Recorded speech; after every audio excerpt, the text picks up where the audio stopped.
For this week, I kind of want to talk about some of the images and symbols that are present within my novel Dracula. Even from the beginning, it's apparent that there are a lot of religious symbols within this book. I mean, even from the start when Jonathan's going to visit Dracula, we have like the different shrines that he passes and like all the people praying and crossing themselves and things like that. And even now, at the point I'm at now, there are religious symbols.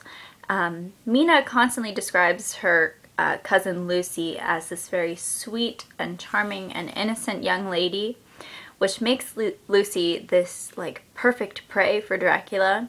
And from what I can tell about what happened the night that she sleepwalked up to the cliffs at Whitby, it is apparent that Dracula had bitten her. And when I read this for the first time, it made me think of the Virgin Mary, because it was kind of like an allusion to that, because Dracula is like taking Lucy's innocence without actually like taking her innocence. He's using her to create life for himself because he feeds upon the lives of others, and preferably young virginal women.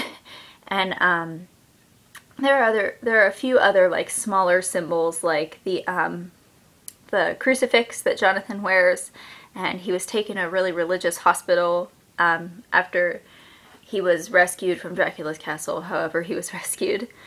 And it, like, as you're reading it, it's kind of clear that there are like two different distinct sets of images. We have sets of symbols, rather, I guess you could say. We have these pure and holy and religious symbols that are like just embody the idea of pure holiness, and then we have the vampires, which are like the physical embodiment of desire, and they are kind of like anti-religion, and they're like desires and all that good stuff.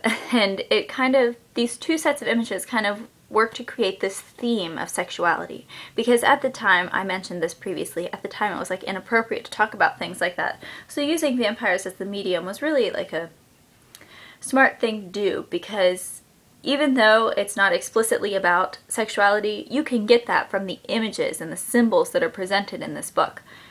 And these two images just really work to push this theme along. I mean, we have like the actual story, which clearly pushes the theme, but these symbols and images are really, really important because the author talks just so much about imagery.